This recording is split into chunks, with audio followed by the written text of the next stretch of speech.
joined by number 2 ranked UFC women's bantamweight Holly Holm. Our first question goes to Gabriel Gonzalez with Cage Side Press. Hey Holly, you've been in plenty of big fights before, but is there any extra excitement or emotions being on Fight Island and everything that's going on over there? It's one of those things that it's a main event. I feel like there's always like a little extra pressure, but also I'm just honored to be able to be there and the belief to be able to kind of come in and do something great. So I'm excited to be here. I know there's not going to be fans out there that I can hear, but I know there's millions of fans watching on TV. So I'm excited, and it's like a good pressure. You've been clear about this in interviews already. You are still looking for another shot at the title and getting a belt back.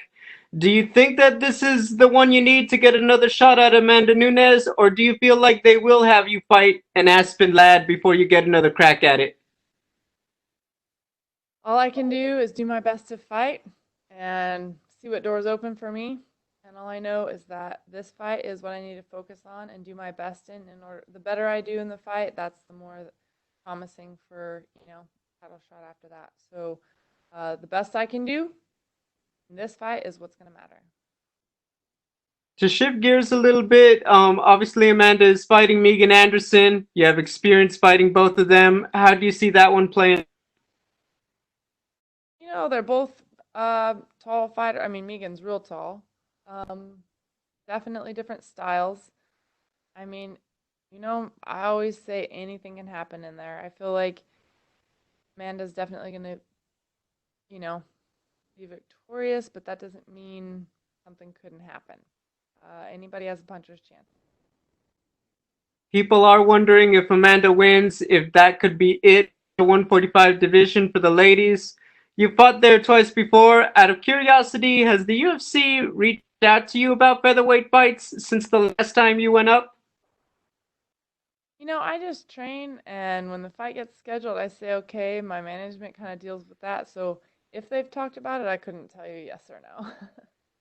I'm always open to either one. Yeah. A quick side note, I know it hasn't aired yet, but who did better on Celebrity Family Feud, you or Karate Hottie?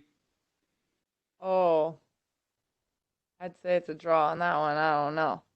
I'm going to say Karate Hottie. Final question, what does Irene Aldana bring as an opponent? She's tough. She's gritty. She's tall. She's got long reach. She's well-rounded. She's comfortable on her feet, comfortable on the ground. So I better be ready, and I am. Thanks, Holly. Thank you. We'll take our next question from Damon Martin with MMA Fighting. Hey, Holly. Obviously, this fight was originally August, and I know you can't control COVID-19 or anything, but how is that for you? Dealing with basically going through an entire training camp and then having to stop. And then I heard you kind of went to the mountains and just got away from it all, and then coming back to how is that whole process? Because it's kind of a weird thing, basically a 2-month delay and going through essentially 2 different training camps. It was the last week of training too, and I actually talked to some friends that live up in Colorado, and I was like, man, after my fight, I'm craving the mountains. I need to get up there. So after my fight, I'm gonna call you. And then, literally the day that my fight got postponed, I thought, I know they're gonna reschedule this fairly quickly. So, going through an entire camp physically and mentally, I knew I needed a break before I was gonna jump back into it again. So I actually called that day. I said, hey, so instead of coming after my fight, I'm just going to come right now. So, I love to be up in the mountains and just be away from things. Just kind of refreshing for the soul. And even when I got back, I was only there for close under a week. I got back, I still kind of just had a little time with my friends, things that you kind of put aside when you have a fight camp. You can't make it to that happy hour with your friends or go hang out, kind of chat when you have to be at the gym training. So I enjoyed some time with friends and family, with some light training before I really jump back in. Was it always Irene Aldana, as soon as the fight got, you said you thought it was going to get rescheduled, obviously jumping in, short notice fights, different opponents. Obviously, you got Jermaine and Juliana fight card. Maybe was it always Irene, or did you think about taking anybody else? Did you have your focus stayed on Irene? Honestly, that's just those. After the fight, that conversation kind of more was just my management and my coach, Michael. At first, they I think even had said, well, who else is out there right now that can take the fight? And, um, that was kind of the talk once we found out that it was canceled. And they didn't really have anybody kind of just to throw last minute because it was the last week of training. But it was one of those things that rather than just like force something else for the time too, it was like, well, or just reschedule it. It just kind of was something that was just kind of, well, let's reschedule and fight as is because it's a good match. And Holly, obviously, there's been a lot of talk about Irene potentially title. She can beat you. But even though you're the number 2 ranked fighter in the division, you fought for the title, you've been the champion. It always feels like the spotlight is on you. The headlines are about you because you are the former champion, because you are that ranking. How do you deal with that? I mean, is that something you just learn to embrace? You just kind of let it roll off your shoulders. That there's always going to be that spotlight on you, the expectation on you. Like, how have you learned to deal with that? It honestly gives me heartache. Because I know that there is a lot of belief in me by a lot of people. There's a pressure that comes with certain things, but that's also what makes this sport so great. I feel like I'm alive. I'm feeling life, and I would rather things be expected of me, or rather have pressure put on me because that means that there's a reason why that is the case, rather than that didn't care or didn't want to watch or no pressure. So if I had it I wouldn't have it in any other way. Just makes me want to do my best. It makes me want to win, so that all this belief in me is worthwhile. It's worth something. And last question, I spoke to your coach, Mike, Nunez fight, and he had said that one thing that separates you from a lot of other fighters is one loss will never define you. One loss will never deter you from your ultimate goal. You're going to get back in there with that same fire, that same hunger every single time. Do you feel like that is a big part of who you are? Coming off that Raquel fight, going into this one, building back towards that title shot. That one loss is never going to knock you off your long-term goal. Because he said that's a big difference between you and anybody else. You don't get discouraged. You come back even more hungry, even more fired up. I've not just in MMA, but in boxing, I've been knocked out cold and had to come back. And if a fighter's never been there, it's definitely probably one of the hardest things to deal with. You start to self-doubt. Am I going to get knocked out again? Am I really that good? There's all these questions that fighters probably don't want to admit that they actually ask them.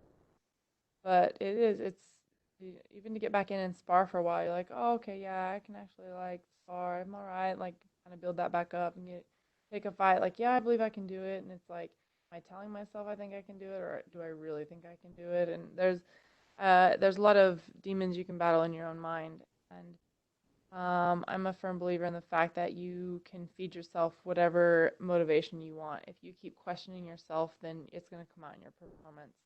You don't believe in yourself and you're the one who has to go in there and fight, then how do you think you're going to win? You always have to believe you can do it. And if there's ever a time I don't think I can do it, is the day that I need to retire. So, setbacks doesn't necessarily mean that it's done. And a lot of people at this point in my career are like, oh, have you thought about retiring? You had the belt, you lost it, you were already 38, you're old. Like, well, I'm still ranked right up at the top for a reason. And so what I want to keep doing is make that belief. I want people to believe in me, so I need to make the best performance that I can, so that they can see why I'm still doing this, why I'm still passionate about it, and why I believe in myself. Thank you, Holly. We'll take our next set of questions from Hausi Fan with PP Sports. Hardy, how are you doing? How's it going? I'm good, thank you very much. And let's talk about your experience in the Fire Island so far. Was it good? Oh, it's been great. I mean, uh, I think in this life right now, there's a lot of things that are challenging, and for a challenging time, it's definitely been as pleasant as can be. Everybody here has been great. The help has been great. Be able to have the opportunity to still fight and have everybody here that has put their hard work together so that we can make this happen. Very thankful for the opportunity. Sure thing. Thank you very much. And so, what? Since most of the people are talking about this match and thinking as a title eliminator, so what do you expect from your opponent, especially after her COVID-19 incident? Will that affect her performance? I think that she's going to be just fine. She's going to go in there. She wouldn't have taken the fight if she didn't feel good and ready. I'm not ever going to walk in there and think, oh, hopefully, maybe she's not coming as her best game. I truly feel that I'm getting her at her best game, at her A game. So I need to be ready for that, and I am ready for it. Fair enough. So, as the most experienced fighter in the Octagon that night, fighting in Abu Dhabi is your first time. The time difference, the cage size, and the temperature, all those factors are different. And there's no gentleman singing a love song to you in the pre-game conference. Will that affect your performance? And how will your experience deal with those issues in order for you to get big W that night? We're all in the same boat. We're all fighting in the middle of those early morning hours. We're all having to be, in a different time zone. We're all having to fight with no fans in the stands. So we're all in the same boat. At the end of the day, when I get in there, it's still me standing across from my opponent. And at that point, I want to win, regardless. Thank you very much. And then October 17th, your birthday is coming up pretty soon. Do you have any celebration plan after you win in this match? Or are you I just do. focusing on this one? Yeah. I actually plan on going on a little weekend trip with my Any more detail you want to share? friends. No, I don't want to tell everybody where I'm going to be. All right, good. So the last question for you is, since you talked about retirement earlier in that questions, beyond UFC, what do you expect you to do in the future? Like another action movie, maybe? Whatever doors open, whenever I'm done fighting, I'll take the opportunities and do the best I can with them. Right now, I'm just focused on fighting, and hopefully, through this career, maybe there'll be open doors for someone else. So thank you very much. You're a true champion, and I wish you all the best Thank this you. weekend. Thank you very much. And we'll take our last set of questions from Gat Pangalangan with Dojo Drifter. Holly, so we saw you kick the year off with a victory, but things all around have been kind of crazy. How has 2020 been like for you? 2020 has been wild. I think everybody can say that. I don't think anybody doesn't kind of sense a little bit of a kind of different kind of year. For me, it's been pretty. No, I try and keep it as normal as I can. My heart goes out to a lot of those that not only have had to deal with COVID, but just, it's not just the actual virus itself, but it's businesses that are closing. It's people that are having a hard time at home. It's kids that are having a hard time with school, and there's just a lot going on right now. So, for me personally and directly, I've been able to train for the most part. I've been able to doing what I love to do. My family is healthy, so I'm very fortunate. And for me, I've just my thoughts more are going out to those who have really been directly affected by it. So, um, always just hope the best, and always hope we can get back to full functioning everywhere, all over this world. Yeah, so craziness aside, you find yourself now on Fight Island. How does it feel to be there with your team, especially? Like, is this all a great experience for the team? I feel so fortunate and so blessed to have such a great team that will fly across the world with me because they believe in me to go do something great. So that's just something that I can never put into words how much I really appreciate my. It actually puts pressure on me. I don't want them to come all the way over here and be having to go home with a loss. It's pressure in a good way though, because I just want to be able to give back to them what they've given to me. They've given me their knowledge. They've given me their time. So I want to give that victory back to them. I want to make it all worth it. And you mentioned pressure, but I've noticed that you seem to just shrug off pressure like it's just another main event, it's just another fight. Is that something that you've developed over the years, all these years competing? I mean, I get super nervous. I get super anxious for fights. But I think that you have to have a certain personality to be able to kind of go in there and do what we do. You're very vulnerable in there. You're totally exposed in front of millions all over the world, and so it's kind of one of those things that you have to be okay being vulnerable. You have to kind of a liberating feeling walking in there. You got to walk in there and just say, you just got to let go. You know what? A lot of pressure here. There's a lot of people watching here, but I'm here. I signed up for it. So you just gotta kind of let it go and do the best you can in those situations. Because you're in moments like that, you're also inches away from greatness. Exciting. So I wouldn't have it any other way. I love to feel that I really live life. That's awesome. And lastly, for me, will we be seeing your famous backflip after this weekend's fight? That means victory, so absolutely. Well, we look forward to that. Best of luck. Thank you for your time. Thank you. That's all the time we have for you today, Holly. Thank you. Thank you.